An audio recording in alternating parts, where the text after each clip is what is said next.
नमस्कार। प्रभु राम के व्यक्तित्व और जीवन को समझने के इस प्रयास में आपका स्वागत है। यह वार्तालाप श्रृंखला राम को जानने, समझने और मन में बसाने के लिए है। इसमें मैं योगिता पंत, अपने मार्गदर्शक एवं गुरु अनिल चावला जी के सम्मुख कुछ जिज्ञासाएं प्रकट करती हूँ और वे समाधान करते हैं। आइए इस वार्तालाप का आनंद लें। अनिल जी, बहुत बहुत स्वागत है आपका। नमस्कार। अनिल जी, पिछले प्रकरण में आपने बताया था कि राम एवं वानर सेना ने समुद्र पार कर लंका पहुंच गए थे। वहां पे पड़ाव डाल लिया था। उसके पश्चात फिर राम और सुग्रीव ने क्या किया?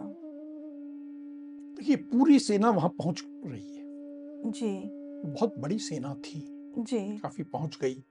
पहुँचने रहे थे तो एक बड़ा उन्होंने उपलब्धि हासिल कर ली थी, बहुत उत्साह में थे।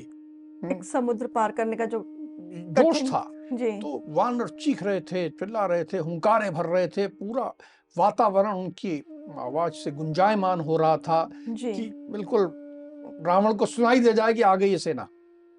पर इस जोश के बीच में भी जी, सुग्रीव, जो कि एक बहुत विशेषज्ञ थे सेना के मामले में, जी, उन्होंने वहां पहुंचने के बाद पहले पूरे स्थान का सर्वेक्षण किया जी, कि कैसा सामरिक दृष्टि से ये स्थान है। सर्वेक्षण करने के बाद फिर उन्होंने एक एक दल को, जी, एक एक यूथ, जो आप आज की भाषा में कहें ब्रिगेड कहें जो कहें, जी, उसको एक एक स्थान का कहा कि तुम यहाँ जाओ, दाएं तरफ ये, बाएं तरफ ये, इस स्थान पर ये, इस स्थान पर ये, सबको एक एक चारों तरफ फैला के सबको स्थान के हिसाब से बैठने की, रुकने की, अपने युद्ध में मोर्चा संभालने की सारी रणनीति के हिसाब से व्यवस्था करी। जी, ये एक बहुत बड़ा काम था। जी, ये सारी व्यवस्था जब हो गई, राम भी एक स्थान पे हो गए कि हाँ ये आपका स्थान है, राम लक्ष्मण यहाँ रहेंगे। जी, वहां बैठ गए।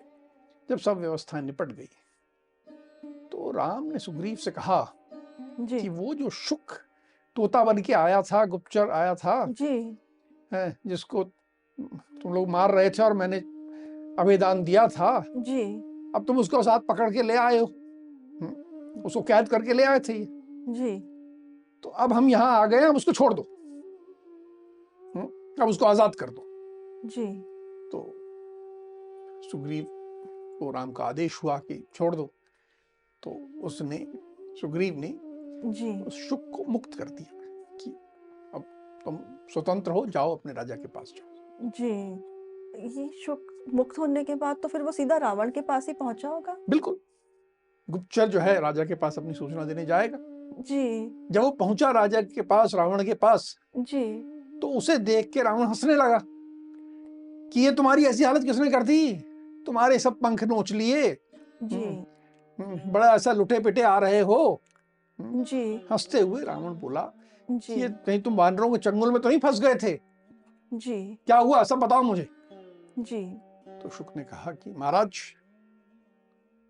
मैं आपकी आज्ञा से गया था, जी, आपका जैसा संदेश था मैंने बड़े स्पष्ट शब्दों में, बड़े अच्छे ढंग से, सांत्वना पूर्वक, बड़े प्रेम से सुग्रीव को सुनाया। जी, अभी मैं संदेश पूरा कर पाता, जी, उससे पहले वानर कूदे और उन्होंने मुझे पकड़ लिया। बड़े भयंकर हैं साहब, बहुत मारा मुझे। जी, कोई घूंसे से मार रहा है, कोई लात से मार रहा है, कोई पैर झापड़ मार रहा है, बहुत खतरनाक है। जी, उनसे कुछ बात करने का तो अवसर ही नहीं मिलता। जी, बड़े खतरनाक हैं साहब। और बड़ी मेरी तो दुर्गति हो गई थी। जी, वो तो राम ने मुझे बचा लिया तो मैं जीवित हूं, जी, अन्यथा मैं जीवित नहीं रहता। जी, क्योंकि वो वानर तो बड़े क्रोधी हैं, बड़े कुछ सुनते नहीं है वो। जी, वो जब किसी को पकड़ देना मारते ही जाते हैं। जी, तो राम के कारण बच गया। बाकी समाचार ये है जी, कि वे राम जी, जिन्होंने विराध, कबंध और खर जी, जैसे राक्षसों का वध किया है, जी, वे पूरी वानर सेना के साथ लंका में आ गए हैं।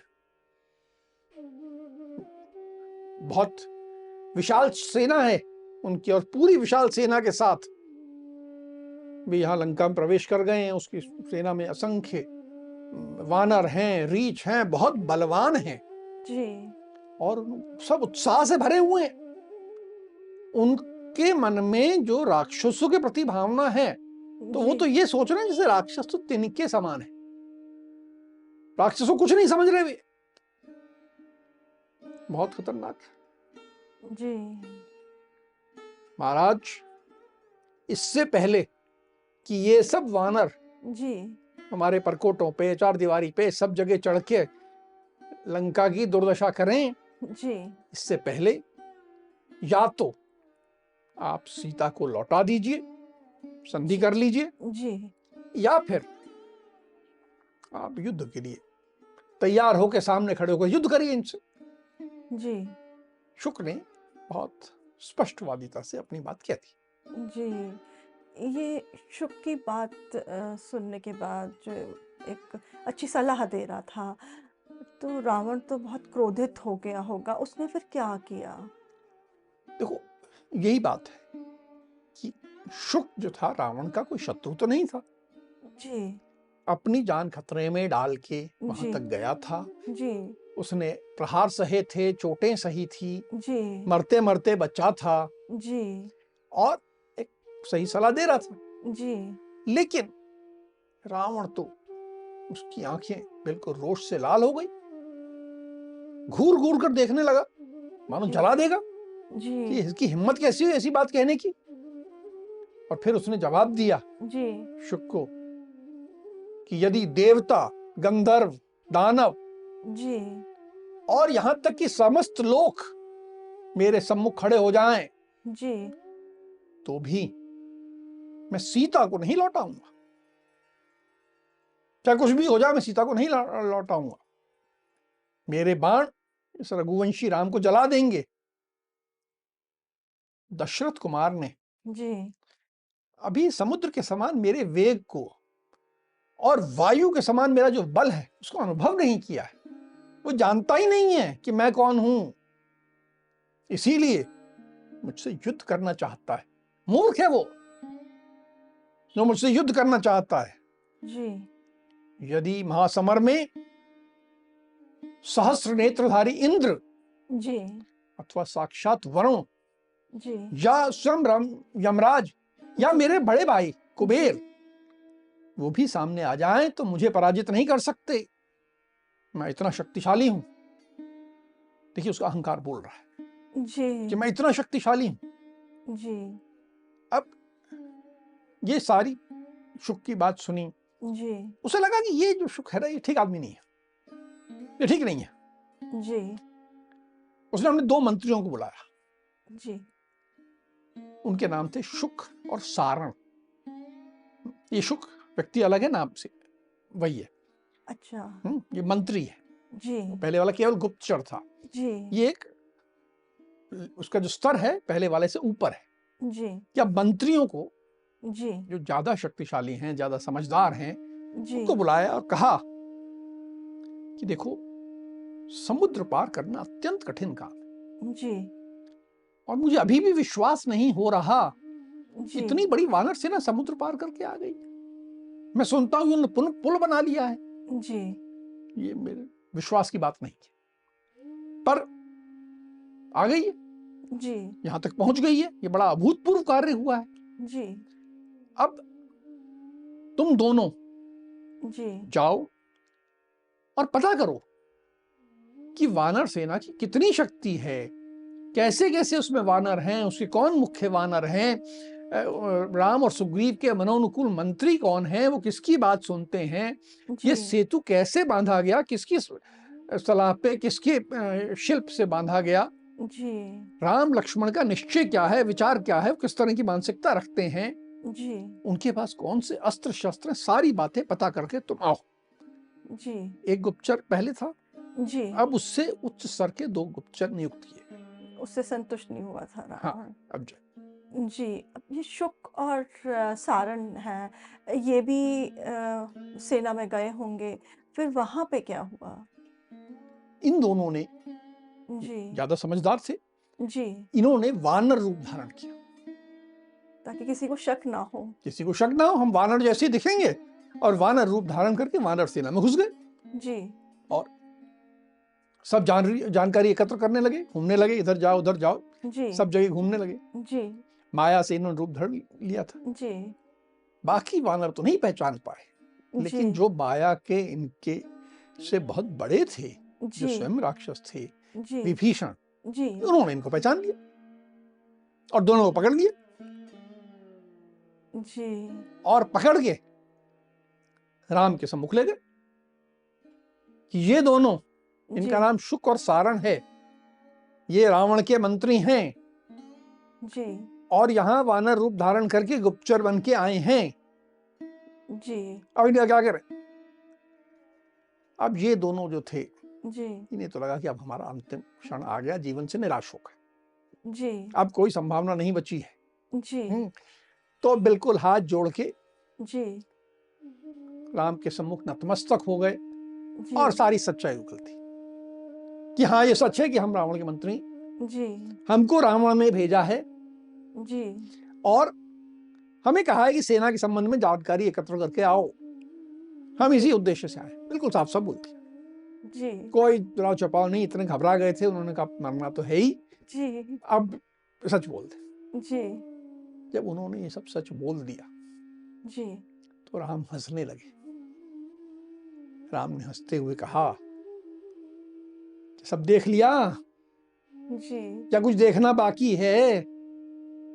कुछ देखना बाकी हो जी, तो ये जो विभीषण जी खड़े हैं, ये तुम्हें साथ ले जाके दिखा देंगे, कोई हमारे यहाँ छिपाने की बात नहीं है, जी, तुम सब देख सकते हो। तो ये तो घबरा गए कि ये क्या कर रहे हैं, जी, तो और नतमस्तक हो गए। जी, फिर राम ने कहा कि देखो, तुम शस्त्रहीन अवस्था में पकड़े गए हो, तुम्हारे पास कोई शस्त्र नहीं है जी, और हम शस्त्रहीन व्यक्ति को नहीं मारते, जी, और हम तुम्हें दूत के रूप में देखते हैं। देखिए, दूत नहीं थे, जी, वे गुप्तचर थे। जी, लेकिन उन्हें राम ने दूत के रूप में देखा और कहा कि अब तुम दूत वाला काम करो, जी, जब तुम वापस जाओ, जी, रावण के पास जाओ, तो मेरा एक संदेश उसे सुना देना। जी, यानी राम ने रावण के ही दो मंत्रियों को जी, दूत नियुक्त कर दिया, अपना दूत। जी, जब तुम जाओ और उसे मेरा ये संदेश दे दो, जी, उसे कहना जी, कि हे राक्षस राज, जिस बल के भरोसे तुमने सीता का अपहरण किया था, जी, अब उसे दिखाने का समय आ गया है। जी, अपनी सेना, अपने बंधुओं सहित उस बल को दिखाओ। जी, कल तुम अपनी सेना का विध्वंस होता देखोगे, जी, जैसे इंद्र जी, दानवों पर वज्र छोड़ते हैं, मैं भी तुम पर भयंकर क्रोध प्रदर्शित करूंगा, क्रोध से बाण छोड़ूंगा जी, और सारी लंका को जलाऊंगा। जी, जाके ये बात कह दो जी, रावण से, राक्षस राज से, जी, और तुम्हें मुक्त किया जाता। मुक्त करके जी, कह दिया। ये दोनों एकदम अभिभूत हो गए कि ये राम कैसे व्यक्ति हैं, उन्हें कल्पना नहीं थी। जी, तो पूरी तरह साष्टांग हो गए, साष्टांग प्रणाम किया उन्होंने राम को और राम का अभिनंदन करते हुए जी, कहा कि आपकी जय हो, आप चिरंजीवी हों। इस प्रकार राम की प्रशंसा करते हुए वे जी। दोनों वहां से चले गए। अनिल जी, यहाँ पे भी हमें राम का आत्मविश्वास और उनकी महानता देखने को मिलती है। कितनी शांति से उन्होंने जो गुप्तचर आए थे उनका सामना किया। अब जब ये दो गुप्तचर कहें या फिर राम जी के दूत कहें, शुक और सारण, जब ये रावण के पास पहुंचे, फिर क्या हुआ वहां पे? ये रावण के पास पहुंचे जी, और देखिए, ये रावण के मंत्री थे, जी, ये साधारण गुप्तचर नहीं थे।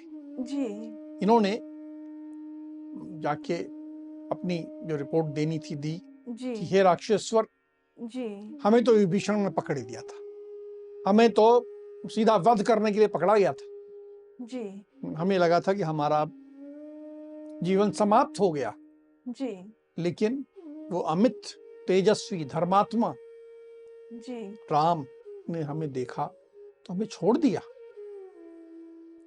देखिए उनकी भाषा बदल गई थी कि वो शत्रु के लिए जी, इतने कैसे सम्मानजनक अ, शब्द प्रयोग कर रहे थे। जी, हम्म, और यही राम की उपलब्धि सबसे बड़ी देखिए कि जी, वो शत्रु को भी जीत लिया उन्होंने, जी, बिना एक भी बाण चलाए जी, अपने शत्रु को जीत लिया था, अपने प्यार से। अपने प्रेम से, अपनी व्यवहार से। जी, और कहा, अब इन्हें अपनी जानकारी देनी थी, जी, तो कहा कि ये दशरथ नंदन राम, लक्ष्मण, विभीषण और पराक्रमी महातेजस्वी सुग्रीव, जी, चारों लोकपालों के समान शौर्यशाली, दृढ़ प्रतिज्ञा और अस्त्र शस्त्रों की ज्ञाता हैं।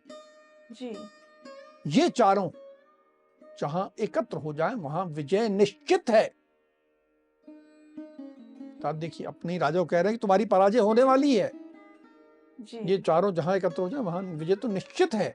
जी, और यदि ये चारों ना भी रहें जी, तो ये जितने वानर और रीछ एकत्र हुए हैं ये जी, इतने बलशाली हैं, इतने विशाल हैं, जी, इतने खतरनाक हैं, इतने क्रोधी हैं कि ये अपने आप में जी, जो हमारी पूरी लंकापुरी है ना, जी, उसके दीवार, चौखट, दरवाजे सब निकाल के फेंक देने के लिए पर्याप्त। हम इनका सामना नहीं कर सकते। जी, ये तो केवल वानर उन चारों को छोड़ दें तो भी पूरी लंका का वध करने के लिए पर्याप्त हैं।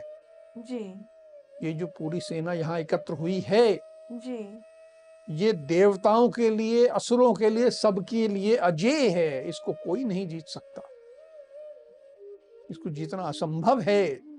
जी, इनके सारे जो वानर हैं, सारे योद्धा जो हैं, अत्यंत उत्साह से भरे हुए हैं, अत्यंत प्रसन्नचित्त हैं।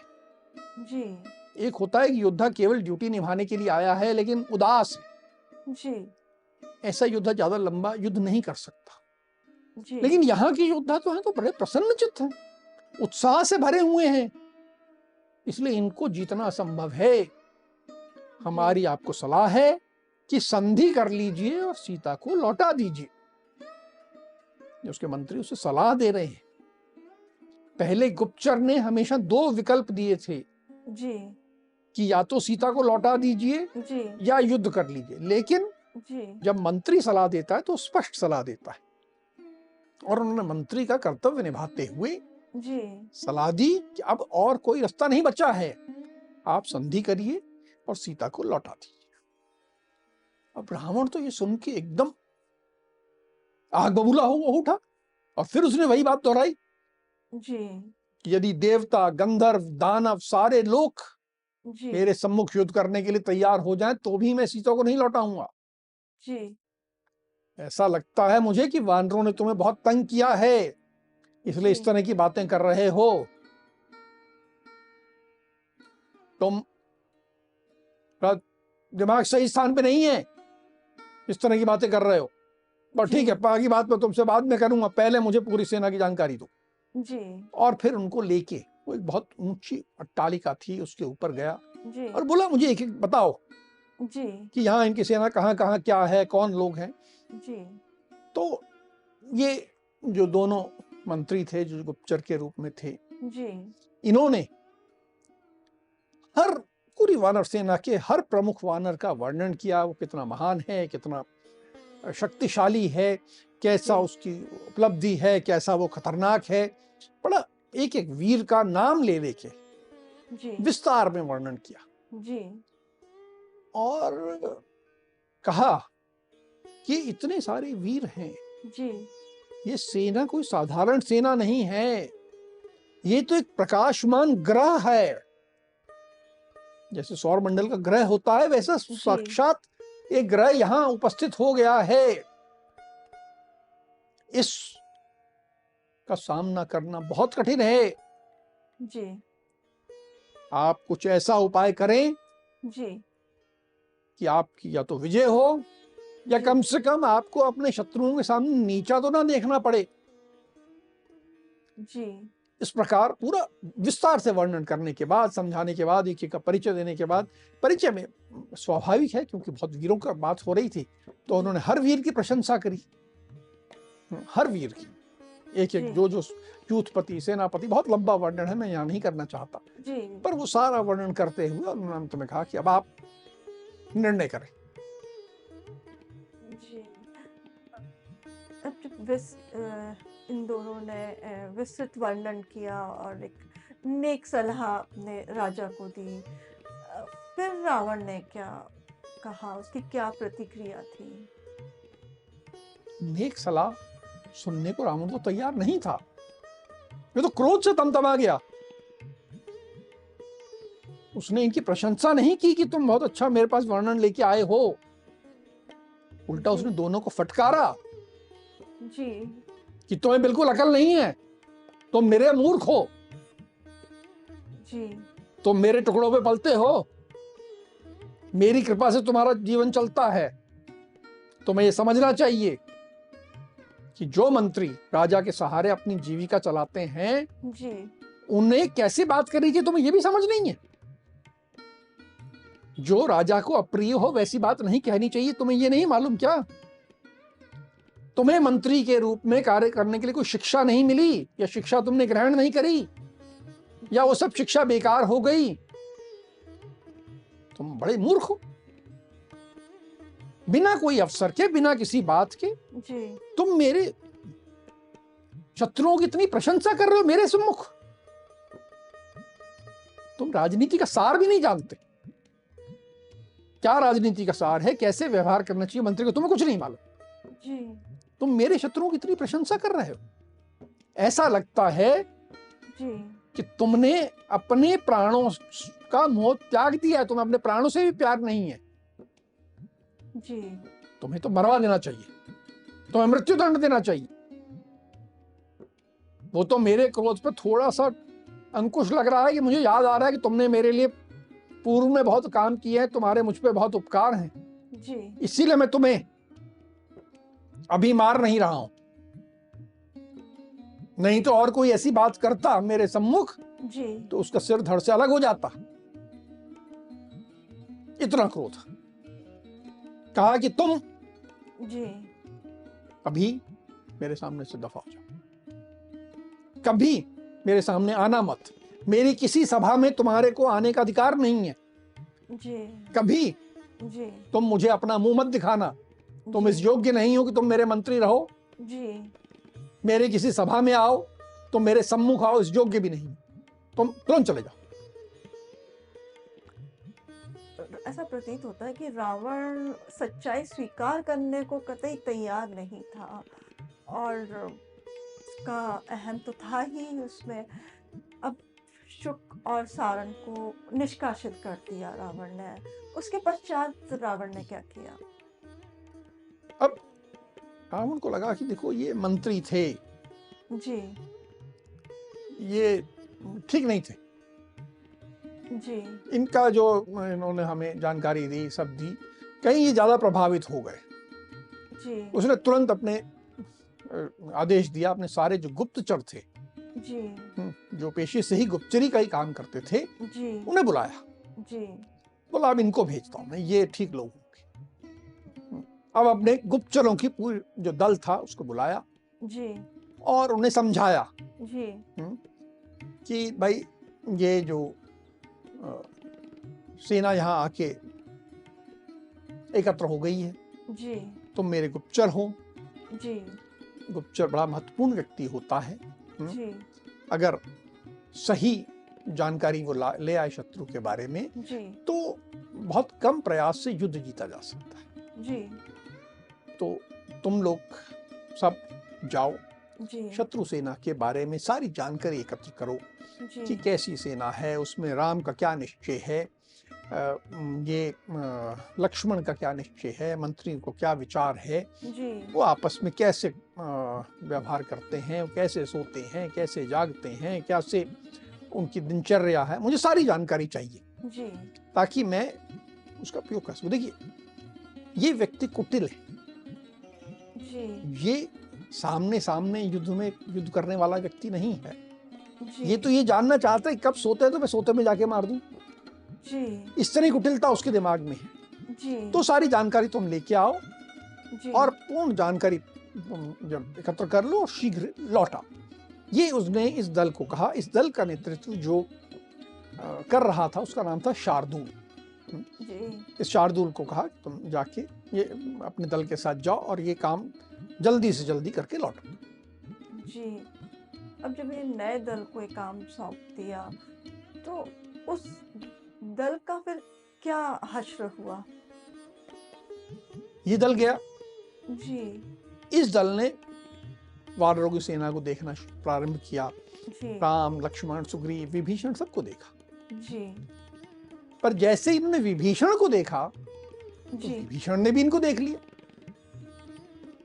और विभीषण तो सबको पहचानते थे, जी, उनके सामने छिप नहीं सकते थे। जी, तो विभीषण ने इनको पकड़ लिया। सारे वानरों को आदेश दिया तुरंत पकड़ लो। जी, अब जब पकड़ लिया तो ये भय से व्याकुल हो गए जी, कि ये तो हम पकड़े गए। जी, सबको थोड़ा वानरों ने अपने स्वभाव के अनुरूप जी, थोड़े लात घूंसे सब वर्षा की और जी, करके राम के सम्मुख ले आए। जी, राम ने एक बार पुनः कहा अच्छा तुम रावण के गुप्तचर हो। जी, और दया की और सबको छोड़ के जाओ, वापस जाओ। कहा कि इन्होंने जो करना था कर लिया है, अभी हमें कोई खतरा नहीं देता तो हम इनका वध नहीं करेंगे। जी, इन्हें फिर छोड़ दिया और जी। कहा तुम लोग जाओ। अनिल जी, राम के से अभयदान प्राप्त करने के बाद शार्दुल और उनका जो पूरा गुप्तचरों का दल था, वो रावण के पास पहुंचा होगा। फिर वहां क्या हुआ? अब ये पहुंचे। जी, एक बार पुनः पूरा गुप्तचरों का दल पहुंचा था। जी, वैसा ही पिटा हुआ लग रहा था जी, कि बड़े मार खा के आए हैं। जी, रावण ने पूछा क्या हुआ। जी, इन्होंने पुनः बताया कि हम तो पकड़ लिए गए थे और हमें तो फिर राम ने जी, बचा लिया, हमें अभयदान दिया, हमें वापस भेज दिया। जी, और बताया कि ऐसे ऐसे सेना ठहरी हुई है। जो पर्वत है सुवेल पर्वत, जी, उसके इर्द गिर्द वो ज्यादा हैं। सेना के बारे में सारी जानकारी दी। जी, और जानकारी देने के बाद रावण ने बोला कि भाई तुम बड़े दीन दिख रहे हो, दुखी दिख रहे हो। जी, तो उन्होंने कहा हाँ सब बड़े हम तो दुखी तो होंगे ही। जी, वो जितने वानर हैं बहुत भयंकर हैं, वो कुछ सुनते नहीं है, जी, उनसे वार्तालाप करना असंभव है।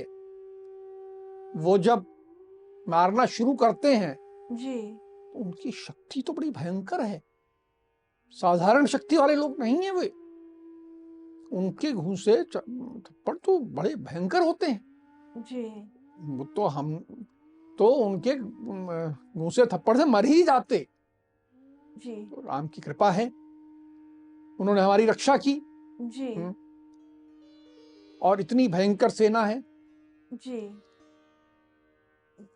इससे पहले जी, कि ये सेना हमारे चार दीवारी पर चढ़ जाए, ये वानर जितने भयंकर, इतने विशाल सेना यहाँ जो एकत्र हुई है जी, हमारी चार दीवारी पर चढ़ने लगे, जी, इससे पहले या तो आप सीता को लौटा दें जी, या युद्ध के लिए तैयार हो जाए। अब ये गुप्तचर थे, ये मंत्री वाली बात नहीं कह सकते थे। जी, तो इन्होंने दोनों विकल्प दिए, जैसे पहले गुप्तचर ने दिए थे जी, कि आप दोनों में से एक कर लें। जी, रावण पुनः क्रोधित हो गया। उसने पुनः वही बात दोहराई जी, कि यदि सारे देवता, गंधर्व, असुर, जी, समस्त लोग मेरे सम्मुख युद्ध में आ जाएं तो भी मैं सीता को नहीं लौटाऊंगा। तो मुझे ये सब सलाह मत दो, जी, मुझे सलाह नहीं चाहिए। तुम तो मुझे सेना के बारे में जानकारी दो, जो जानकारी लेने के लिए तुम्हें भेजा गया था। जी। तो अब शार्दुल ने जी। फिर से विस्तार से जानकारी दी। जी। शार्दुल जानता था जी। कि इससे पहले 2 मंत्रियों को क्या हश्र हुआ है, जी। तो वो बहुत संयमित था। उसने उतने विस्तार से नहीं दी जी। जितने विस्तार से शुक और सारण ने दी थी, पर उसने कमोबेश वही बात कही जी। जो वो 2 मंत्री कह चुके थे जी। संक्षिप्त में, जी। कि कैसे कैसे वो वीर हैं, कैसे अजय हैं, उनके बारे को जीतना कैसे असंभव है। जी। ये सारी जानकारी सुनकर जी। रावण व्याकुल हो उठा। देखिए, एक के बाद एक 3 उसके पास जी। जानकारियां आ रही थी जी। जो उसे कह रही थी कि तुम ये युद्ध नहीं जीत सकते। जी। इसने उसकी व्याकुलता बढ़ा दी थी। सामने से वो बहुत बहादुरी से, दमदारी से अपनी बात, ऐसा लग रहा था जैसे कि सबसे युद्ध करने के लिए तैयार है, लेकिन अंदर ही अंदर वो कहीं व्याकुल हो उठा था, भयभीत हो गया होगा। शायद। जी। अनिल जी, अब एक के बाद एक जैसा आपने भी बताया कि उसको रावण को बता दिया गया था प्रत्यक्ष अप्रत्यक्ष रूप से कि उसकी पराजय निश्चित है और इसी में भलाई है कि वो सीता को वापस राम को सौंप दे। किंतु वो इतना अहंकार से भरा हुआ था, उसके मन में अहंकारी था, कुटिल था। वो उसने किसी की बात नहीं सुनी, सबकी बात को नकारता गया। और ये हम आज भी हमें आज भी देखने को मिलता है कि जो व्यक्ति अहंकारी होता है, वो एक नेक सलाह को सुनने को तैयार नहीं होता है। और चाहे वो एक कंपनी का मालिक हो या फिर घर का मुखिया हो या अ, राजनेता हो, कोई भी हो, जब अहंकार उसमें भर जाता है, तो उसे कुछ अच्छे-बुरे में फ़र्क नहीं समझ में आता। उसे लगता है जो मैं जो कह रहा हूँ, वो ही सही है और बाकी जो कह रहे हैं वो उसमें कोई सच्चाई नहीं है, सब मूर्ख हैं। पर किंतु ये हमारे लिए एक बहुत सीखने वाली बात है। जब हमें कोई नेक सलाह देता है, अच्छे हमारे फ़ायदे की बात करता है, तो उसे हमें ग्रहण करना चाहिए। अन्यथा अहंकारी व्यक्ति जो होता है, वो अपने विनाश को स्वयं ही बुलावा देता है, अपनी दुर्गति खुद स्वयं करता है। ये एक बहुत महत्वपूर्ण बात है। अब आगे क्या होता है हम अगले प्रकरण में आपसे जानेंगे। अब हम आज की चर्चा को यहीं विराम देते हैं। अगली कड़ी में राम और हनुमान के जीवन से जुड़े कुछ अनछुए पहलुओं के साथ हम दोनों फिर उपस्थित होंगे। राम राम। राम राम।